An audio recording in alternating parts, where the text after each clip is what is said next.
दोस्तों आप सभी का स्वागत है मेरे YouTube चैनल मैथमेटिक्स 2.0 में। जैसे कि दोस्तों आप लोगों को पता है कि हिस्ट्री में हमने इसके पीछे वाले टॉपिक में हमने सिकंदर के बारे में जाना था, उसके बारे में हमने विश्लेषण किया था।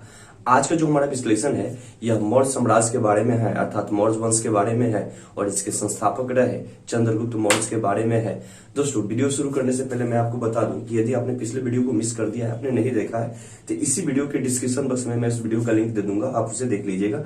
साथ ही साथ यदि हिस्ट्री का कोई भी पार्ट या कोई वीडियो अगर आपसे मिस हो गया है जिसे आप नहीं देख पाए हैं, इसी चैनल पे यानी मैथमेटिक्स 2.0 पे ही हिस्ट्री का प्लेलिस्ट बना हुआ है, आप वहां से जाके एक एक करके सभी वीडियो को देख सकते हैं। साथ ही साथ मैं प्लेलिस्ट का भी लिंक इसी वीडियो के डिस्क्रिप्शन बॉक्स में मैं दे दूंगा। तो दोस्तों आज हम जो चर्चा करने वाले हैं मौर्य साम्राज्य के बारे में, अर्थात मौर्य वंश के बारे में, यानी जो इसके संस्थापक रहे चंद्रगुप्त मौर्य। थोड़ा सा एक छोटी सी कहानी है, सबसे पहले हम उस कहानी को जानेंगे। वीडियो में पूरा अंत तक बने रहिएगा, आपको बहुत अच्छा लगेगा और अच्छे से समझ में भी आएगा। कहानी जानना जरूरी है, तब जाकर हमें अच्छे से समझ में आएगा कि मौर्य वंश का उदय कैसे हुआ और इसका निर्माण कैसे हुआ। दोस्तों बात की जाए तो एक शासक थे जिनका नाम था, मैं आपको नाम लिख देता हूं, महापदम नंद। महापदम नंद एक शासक थे जिन्होंने शिशुनाग वंश, जो हमारा शिशुनाग वंश था, उसको इन्होंने नष्ट किया था, जिन्होंने शिशुनाग वंश का अंत कर दिया था। उनका नाम क्या था? महापद्म नंद। और इन्होंने नंद वंश की स्थापना की थी, यानी नंद वंश की स्थापना। तो नंद वंश की स्थापना किसने किया था? महापद्म नंद ने, शिशुनाग वंश का अंत करके। ठीक है, यह बहुत ही महापराक्रमी राजा थे, शासक थे। दोस्तों बात मैं इसलिए कर रहा हूं, थोड़ा सा जानना जरूरी है। इसी नंद वंश में जो, और नंद वंश के जो अंतिम जो शासक थे और जो अंतिम जो शासक रहे, जिनका नाम घनानंद हुआ, मैं लिख देता हूं घनानंद। ठीक है ना, यानी महापद्म नंद ने नंद वंश की स्थापना की शिशुनाग वंश का अंत करके, और इसी नंद वंश का जो अंतिम जो शासक हुए घनानंद, इन्हीं के बारे में हम चर्चा करेंगे। इन्हीं की वजह से हम जानेंगे कि मौर्य वंश की और स्थापना कैसे हुई, चंद्रगुप्त मौर्य को क्यों आना पड़ा। दोस्तों मगध में अगर मैं बात करूं, मगध में जब भारत से जब सिकंदर लौटा था, जैसे कि मैंने आप लोगों को बताया था कि जब व्यास नदी को और उसमें उसके लहर को देखकर जब सिकंदर के सेना ने उस नदी को पार करने से मना कर दिया था, तब सिकंदर जो हुआ वह भारत से अपने सेनापति के साथ में लगभग, मैंने आपको बताया था कि 325 ईस्वी पूर्व में, यानी 325 ईस्वी पूर्व में सिकंदर ने अपने सभी सेनापतियों के साथ भारत से लौट गया।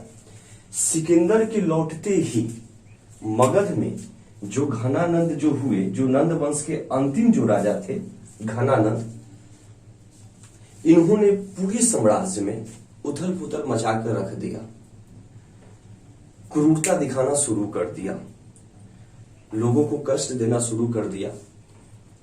इनके शासनकाल में वहां के जो प्रजा लोग जो थे, जो भी जनता थी, जो भी लोग थे, उनके साथ में बड़ा ही क्रूरता से पेश आया जाता था, बड़ा ही गंदा व्यवहार उन लोगों के साथ में किया जाता था।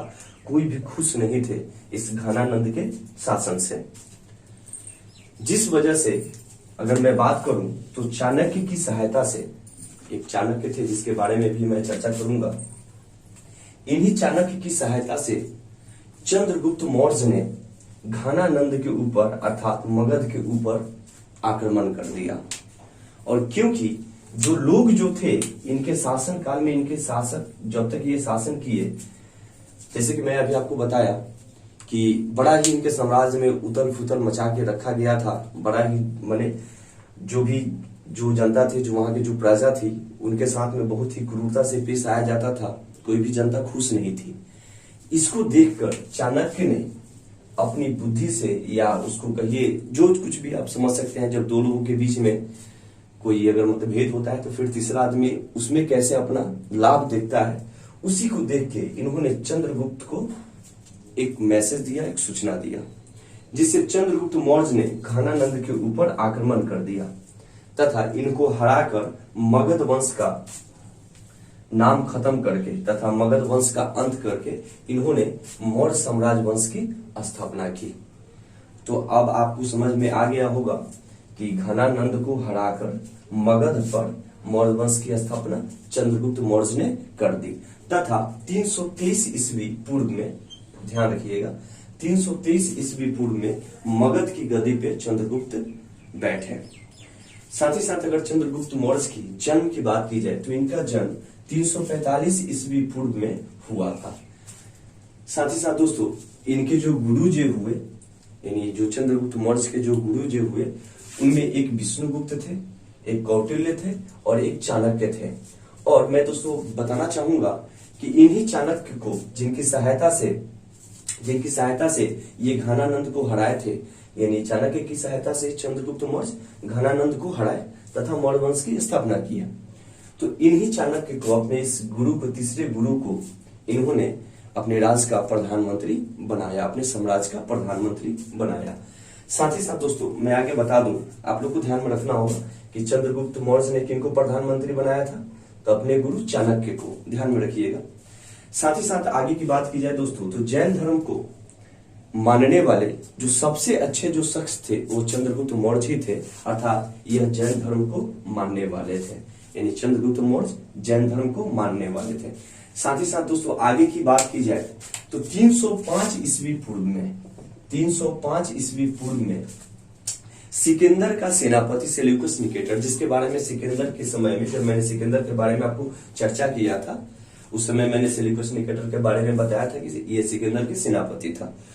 और चूंकि सिकंदर 323 ईस्वी में, 325 ईस्वी में 300, ध्यान रखिएगा, सिकंदर 325 ईस्वी पूर्व में भारत से लौट गया था अपने सेनापति के साथ में, अपने सेना के साथ में। लेकिन जो सेल्यूकस निकेटर थे ये रुके थे।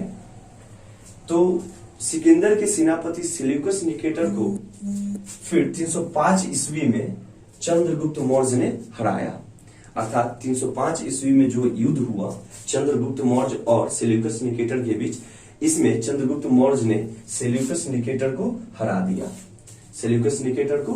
दिया तथा एक सेल्यूकस निकेटर की बेटी थी जिसका नाम था कार्नेलिया, कहीं कहीं इसे हेलना भी लिखा जाता है, हेलना भी कहा जाता है। तो चंद्रगुप्त मौर्य से हारने के बाद सेल्यूकस निकेटर ने अपनी पुत्री कार्नेलिया कहिए या हेलना कहिए, ठीक है ना, इसकी शादी इसने चंद्रगुप्त मौर्य से कर दी तथा युद्ध की संधि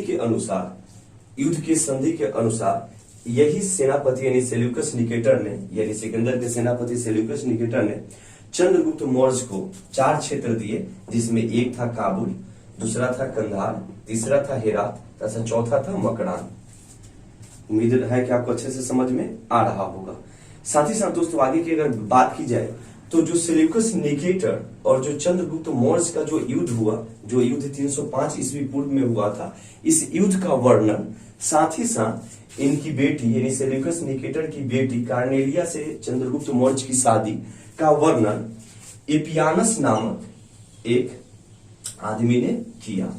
ये भी विद्वान थे, जो एपियानस जो थे, इन्होंने चंद्रगुप्त मौर्य और सेल्यूकस निकेटर के बीच हुए युद्ध, साथ ही साथ जो शादी का जो था सिलसिला, उसके बारे में भी इन्होंने विश्लेषण किया। साथ ही साथ आगे की अगर बात की जाए दोस्तों तो चंद्रगुप्त मौर्य ने जैनी गुरु यानी जैन धर्म के जो गुरु हुए भद्रबाहु, इनसे चंद्रगुप्त मौर्य ने अपनी शिक्षा दीक्षा प्राप्त की थी। साथ ही साथ आगे की अगर बात की जाए दोस्तों, जो चंद्रगुप्त के दरबार में सेल्यूकस तथा सेल्यूकस निकेटर का ही राजदूत एक हुआ करते थे, मेगास्थनीज, जो कि चंद्रगुप्त मौर्य के दरबार में ही रुक गए। यानी मेगास्थनीज जो थे, ध्यान रखिएगा, मेगास्थनीज जो सेल्यूकस निकेटर के राजदूत थे, ये चंद्रगुप्त मौर्य के दरबार में ही रुक गए।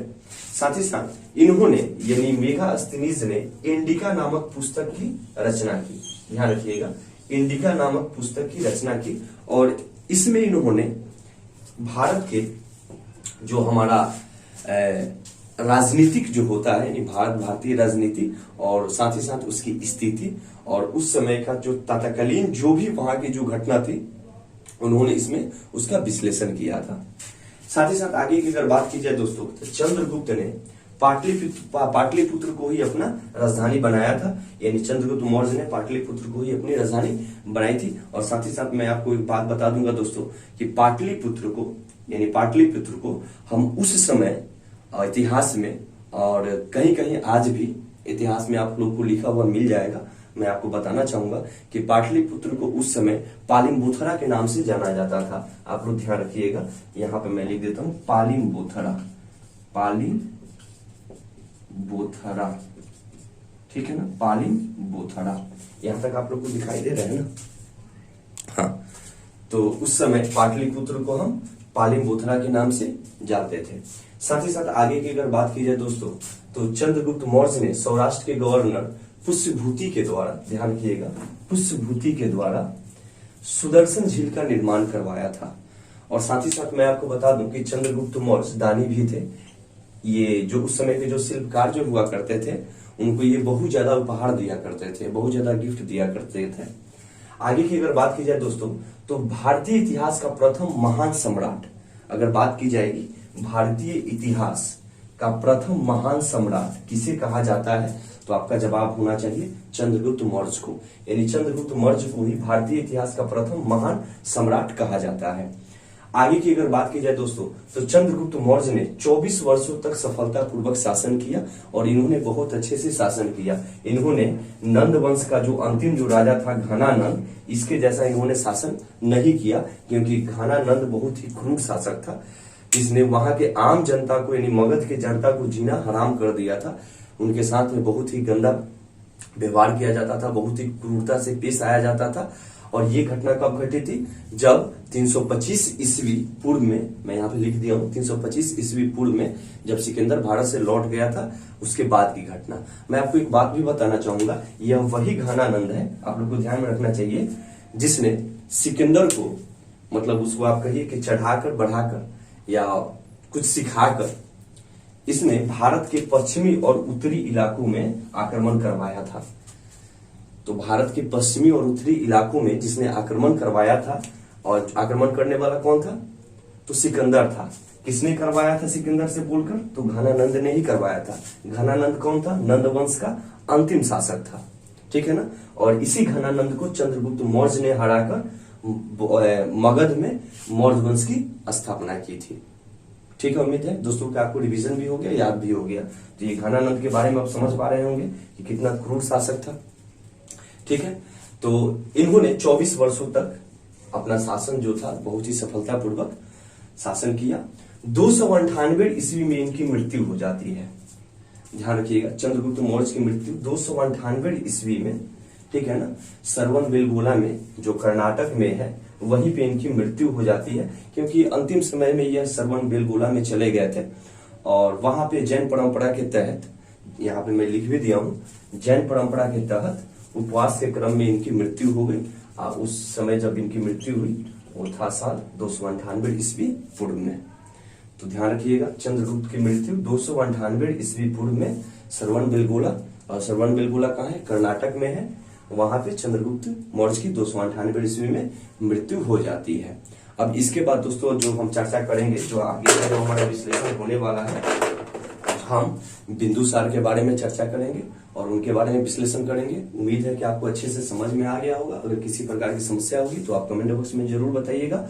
और जैसे कि मैंने आपको हर एक चीज को बहुत ही बारीकी से और अच्छे से मैंने बताया है, आपको ध्यान रखना होगा, ठीक है ना। एपियानस के बारे में, एपियानस कोई आ जाएगा आपके पास क्वेश्चन कि एपियानस कौन था, इसने क्या किया था? तो इसने जो सेल्यूकस निकेटर था और साथ ही साथ जो चंद्रगुप्त मौर्य थे, इनके बीच में जो युद्ध हुआ था, और सेल्यूकस निकेटर कौन था? सिकंदर का सेनापति था। यानी सिकंदर का क्या था?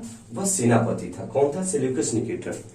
और इसी सेल्यूकस निकेटर से चंद्रगुप्त मौर्य की क्या हुई थी? युद्ध हुई थी। और वह युद्ध कब हुई थी? 305 ईस्वी पूर्व में हुई थी, ठीक है ना। और चंद्रगुप्त मौर्य से सेल्यूकस निकेटर हार गया था, तथा हारने के बाद इसने अपनी बेटी कार्नेलिया से क्या कर लिया था? शादी कर लिया, शादी करवा दिया चंद्रगुप्त मौर्य का। तो उम्मीद रहेगा कि आपको अच्छे से समझ में आ गया होगा। और साथ ही साथ दोस्तों मैं एक बात आपको बताना चाहूंगा, तो जो भी वैवाहिक जो संबंध था और साथ ही साथ जो युद्ध के बीच में जो बात थी, उन तमाम बातों के बारे में एपियानस ने ही बताया। साथ ही साथ एक बात कही जाती है कि चंद्रगुप्त मौर्य ने सेल्यूकस निकेटर को उपहार में 500 हाथी दिए थे। ध्यान रखिएगा, मैं लिख रहा हूं, यानी चंद्रगुप्त मौर्य ने, इन्होंने, ठीक है ना, सेल्यूकस निकेटर को, ध्यान रखिएगा, सेल्यूकस निकेटर को उपहार में 500 हाथी दिए थे। 500 हाथी दिए थे। तो इसी सब समझ पा रहे होंगे चंद्रगुप्त मौर्य कैसे राजा थे। चलिए ठीक है दोस्तों, उम्मीद है कि आपको अच्छे से समझ में आ गया होगा। फिर मिलते हैं अगले वीडियो में बिंदुसार के साथ में। चलिए तब तक बहुत बहुत धन्यवाद।